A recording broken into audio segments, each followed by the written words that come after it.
तुम जब भी आंख खोल कर देखोगे सब तरफ कुरूपता और दुख पाओगे। जब तुम बेहोश होते हो तब सब ठीक लगता है।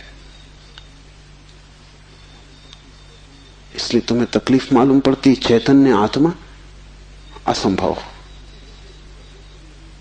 इसलिए दुख से गुजरना होगा। उसको ही तपश्चर्या कहा है।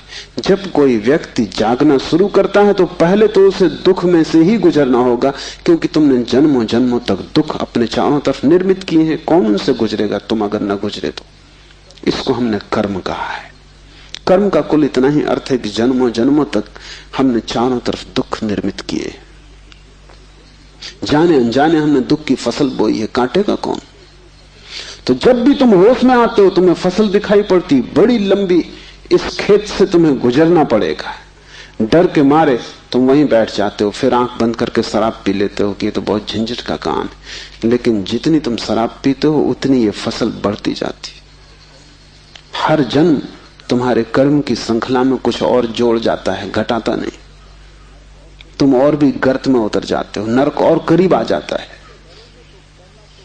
होश से भरोगे तो पहला तो घटना ये घटने ही वाली है कि तुम्हारे जीवन में चारों तरफ दुख दिखाई पड़ेगा, नरक, क्योंकि तुमने वो निर्मित किया है।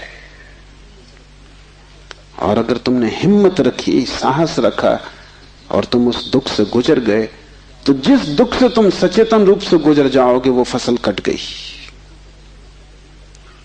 उन दुखों से तुम्हें न गुजरना पड़ेगा फिर। और अगर एक बार तुम सारी दुख की श्रृंखला से गुजर जाओ, कर्म की श्रृंखला से, क्योंकि वो तुम्हारी आत्मा के चारों तरफ बंधी हुई जंजीरें, अगर तुम उन सब से गुजर जाओ और होश न खो और हिम्मत जारी रखो कि कोई फिक्र नहीं, जितना दुख मैंने पैदा किया है मैं गुजरूंगा, मैं अंत तक जाऊंगा। मैं उस प्रथम घड़ी तक जाना चाहता हूं जब मैं निर्दोष था और दुख की यात्रा शुरू ना हुई थी, जब मेरी आत्मा परम पवित्र थी और मैंने कुछ भी संग्रह न किया था दुख का।